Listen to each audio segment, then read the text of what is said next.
नमस्कार आमी ज्योतिष सम्राट विनय शास्त्री आशा करी ईश्वरेर कृपाय आपनारा भालोई आछेन। आज के आमार भिडियोर विषय आलोच्य विषय कर्कट राशि एवं लग्नेर जातक जातिकादेर आगामी अक्टोबर 2025 केमन जाबे।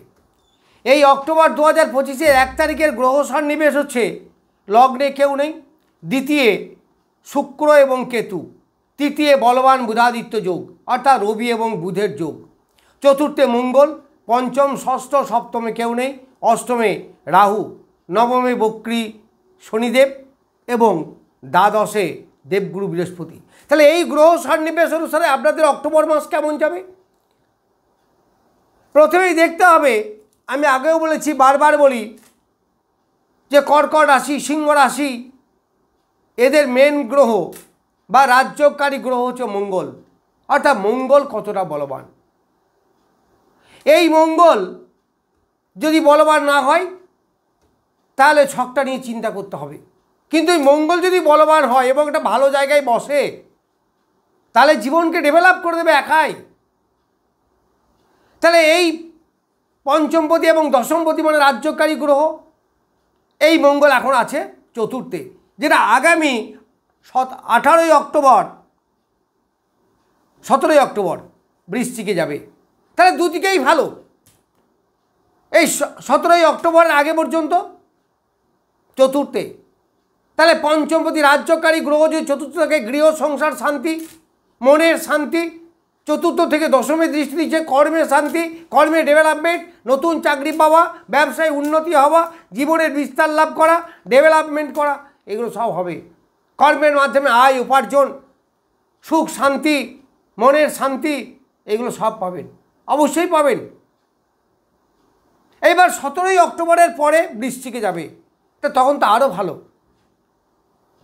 কারণ পঞ্চমপতি পঞ্চমে স্বক্ষেত্রস্থ, বৃশ্চিকটা যে মঙ্গলের স্বক্ষেত্রস্থ, তাহলে স্বক্ষেত্রস্থ হলে তার বল আরও বৃদ্ধি পাবে। আবার জায়গাটা হচ্ছে পঞ্চম, এই পঞ্চম জায়গায় গিয়ে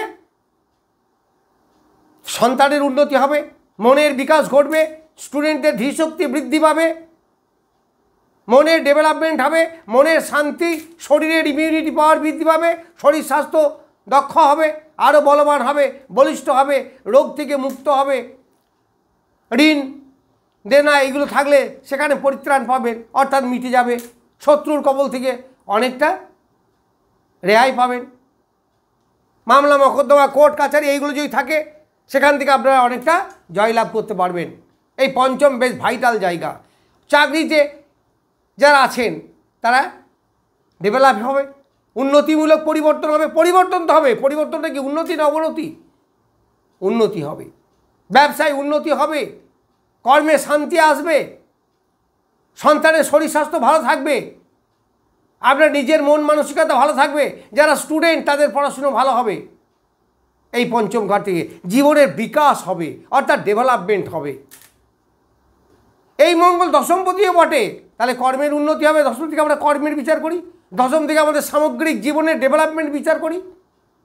সে আপনি ব্যবসায় করেন আর চাকরিই করেন বা যাই করুন না কেন, সবই তো কর্ম।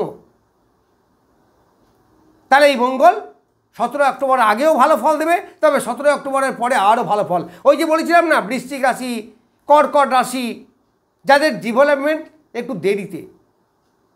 আপনারা বারবার বলছেন আমরা কষ্ট পাচ্ছি, মিলছে না, সত্যি তো খুব ভালো জায়গায় ছিল না। কর্কট রাশি বৃশ্চিক রাশি খুব যে ভালো জায়গা তা তো ছিল না। তবে হ্যাঁ, এইবার অবশ্যই উন্নতি হবে, দিনের পর দিন আপনাদের উন্নতি হবে। তবুও কিন্তু মনে রাখতে হবে অষ্টমে রাহু আছে, কিন্তু একটু বাধা বিপত্তি, ঝামেলা ঝঞ্ঝাট, মানসিক অস্থিরতা এইগুলো কিন্তু বাড়বে। আবার ভাগ্যস্থানে শনিদেব আছেন বক্রী অবস্থায়, তাহলে শনিদেব কি ভাগ্যস্থান, তাহলে কী হবে? ভাগ্যের ডেভেলপমেন্ট হবে, কিন্তু বড় ধীরে, কারণ শনিতে একটা ঘর পেরোতে 2.5 বছর লাগে। তারপরে সব থেকে মন্থরগামী, স্লোয়েস্ট গ্রহ বলা হয়। তাহলে ভাগ্যের সাপোর্টও পাবেন, যেটা যে সময়ে পাওয়ার দরকার সেই সময় আপনি পাবেন না, একটু দেরিতে গিয়ে পাবেন, কারণ ভাগ্যের সাপোর্ট নেই। পিতার শরীর স্বাস্থ্য নিয়ে একটু টেনশন আপনাদের কম বেশি থাকবে। তারপরে অষ্টম রাহু, প্রাইভেট পার্টে একটু সমস্যা, যাদের পায়খানা প্রস্রাব মেয়েদের জরায়ু এই সংক্রান্ত যাদের সমস্যা আছে তাদের একটু বৃদ্ধি পেতে পারে। আবার এইটা আর একটু সমস্যা দেবে 18ই অক্টোবর এই রাহুর উপর পর্যন্ত, রাহুর উপরে বৃহস্পতির দৃষ্টি এখন আছে। 18ই অক্টোবর কিন্তু বৃহস্পতি আসবে লগ্নে, তখন আপনাদের শরীর স্বাস্থ্য ভালো যাবে। কারণ লগ্ন আরও পাওয়ারফুল হলো, বলবান বৃহস্পতি, বৃহস্পতি তুঙ্গ ক্ষেত্র, তাহলে 18ই অক্টোবরের পর থেকে দারুণ দারুণ ডেভেলপমেন্ট পাবেন।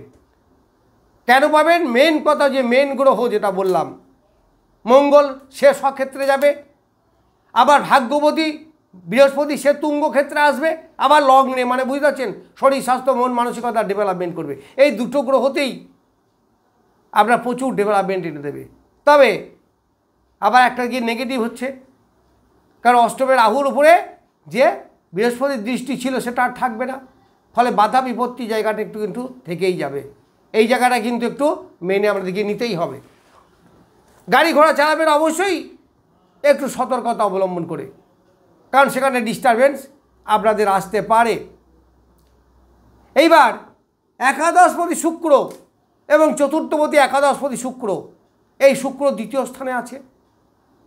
তাই শুক্র দ্বিতীয় স্থানে থাকলে ভাষা হবে খুব সুন্দর, শরীর স্বাস্থ্য খুব ভালো যাবে, পরিবারের মধ্যে একটা শান্তি বিরাজ করবে। তবে কেতু থাকায় একটু চাপা ক্ষোভ মাঝে মাঝে আসতে পারে। তৃতীয় স্থানে তৃতীয়পতি বুধ তুঙ্গস্থ, বলবান, অর্থাৎ বলবান বুধাদিত্য যোগ। তাই দ্বিতীয়পতি তৃতীয়পতি যোগ হচ্ছে, তাহলে অর্থে ডেভেলপমেন্ট হবে, নাম যশ খ্যাতি বৃদ্ধি পাবে। কারণ রবিতে এইগুলোই দেয়, নাম যশ খ্যাতি মান সম্মান বৃদ্ধি। তৃতীয় থেকে ভাই বোনের বিচার হয়, তাদের শরীর স্বাস্থ্য ভালো যাবে, সেখান থেকে আপনার ডেভেলপমেন্ট হবে। ভাই বোনের কাছ থেকে আপনি হেল্প পেতে পারেন, যোগাযোগ যে কোনো কাজে হতে পারে। যারা হাতের কাজের মধ্যে আছেন, প্রোডাক্টিভ ব্যবসা যারা করেন, তাদের দারুণ ডেভেলপ হবে, দারুণ উন্নতি হবে, বেশ ডেভেলপমেন্ট হবে। যারা লেখালেখির কাজ করেন, যারা বুদ্ধিকে ইউজ করে কাজ করেন, যেমন লয়ার, এই ধরনের আরেক কাজ উপস্থিত বুদ্ধি দরকার, তাদের দারুণ ডেভেলপমেন্ট হবে। এই বলবান বুধাদিত্য যোগ স্টুডেন্টদের জন্য আরও ভালো ফল দেবে, তাদের ধীশক্তি বৃদ্ধি পাবে। বিশেষ করে যারা সায়েন্সের স্টুডেন্ট তাদের তো আরও ভালো হবে। যারা ম্যাথ অনার্সে পড়েন, যারা ম্যাথে পিএইচডি করছেন, তাদের পক্ষে দারুণ ভালো হবে। কারণ নবম স্থানে বুধের দৃষ্টি পড়ছে, এই নবমে শনি বসে আছে, তা শনি এবং বুধের যোগটা কিন্তু খুব ভালো যোগ। তারপরে 18ই অক্টোবর এই রবি কিন্তু তুলায় চলে যাবে। এই রবি যখন 18 অক্টোবর তুলায় চলে যাবে, তখন সে একটু দুর্বল হবে। আবার 2 অক্টোবর তুলায় বুধ চলে যাচ্ছে, তাহলে এই বলবান বুধাদিত্য যোগটা ফল কিন্তু খুব বেশি দিন পাচ্ছেন না। এটা বুধের ক্ষেত্রে খুব ভালো জায়গা, কারণ চতুর্থ স্থান, বৃহস্পতির ক্ষেত্রেও ভালো, রবির ক্ষেত্রেও ভালো, কিন্তু রবির নিজ ক্ষেত্র এটা, সেই জন্য বুধাদিত্য যোগটা অত বলবান আর থাকবে না। আশ্বিন মাসে রবি একটু স্তিমিত, একটু বিনয়ী, নম্র, শান্ত, অত মানে কী বলে উদ্ধত বা হিটেড নয়। তাহলে এই বৃহস্পতি আর মঙ্গল এই দুটোতেই আপনাদের দারুণ রেজাল্ট এনে দেবে। তাহলে অষ্টমে রাহু এবং নবমে শনি, এই জায়গাটা ডেভেলপমেন্টটা কিন্তু একটু ধীর গতিতে হবে, এইটা কিন্তু আপনাদেরকে মানতেই হবে। যতটা দ্রুত উন্নতি চাইছেন তত দ্রুত উন্নতি হবে না, কারণ ভাগ্যের জায়গায় বসে আছে শনিদেব, যার গতি বড় ধীর। এই শনিদেব আবার সপ্তমপতি এবং অষ্টমপতি, তা সপ্তমপতি হয় দাম্পত্য শান্তি হবে, দাম্পত্য সুখ আসবে, ব্যবসায় উন্নতি হবে, কারণ নবম ভাগ্যস্থানে বসে আছে। স্ত্রীর মাধ্যমে ভাগ্যের পরিবর্তন হতে পারে, স্ত্রীর আয় উপার্জন এইগুলো বৃদ্ধি করতে পারে, বৃদ্ধি অবশ্যই হতে পারে, কিন্তু সেটা খুব ধীর গতিতে হবে। সুতরাং এই কর্কট রাশি বা লগ্নের অক্টোবর মাস বেশ ভালো যাবে, এবং এই সময় থেকেই শুরু হলো জীবনের উন্নতি। ধীরে ধীরে উন্নতির সোপান বৃদ্ধি হতেই থাকবে। আবার ষষ্ঠপতি বৃহস্পতি, সে লগ্নে আসছে, তাহলে আমরা চাকরির বিচার করি ষষ্ঠ থেকে। যারা ভীষণ পরিশ্রমের কাজ করেন, একটু পরিশ্রম লাঘব হতে পারে, ঋণ দেনা এগুলো পরিষ্কার পরিচ্ছন্ন হয়ে যেতে পারে, শত্রুর সঙ্গে মোকাবেলা আর করা দরকার হবে না, একটা মিডশিট অ্যাডজাস্টমেন্টে চলে আসবে। যারা মামলা মোকদ্দমায় জড়িয়ে আছেন তাদের ডেভেলপমেন্ট হবে, এইগুলো দেখতে পাবেন। তাহলে এই গোটা অক্টোবর মাস আপনাদের মোরাললেস ভালোই যাবে। যাই হোক, আপনাদের অক্টোবর মাস কেমন যাবে সেই সম্বন্ধে দু চার কথা বললাম। নমস্কার, আজ এ পর্যন্তই।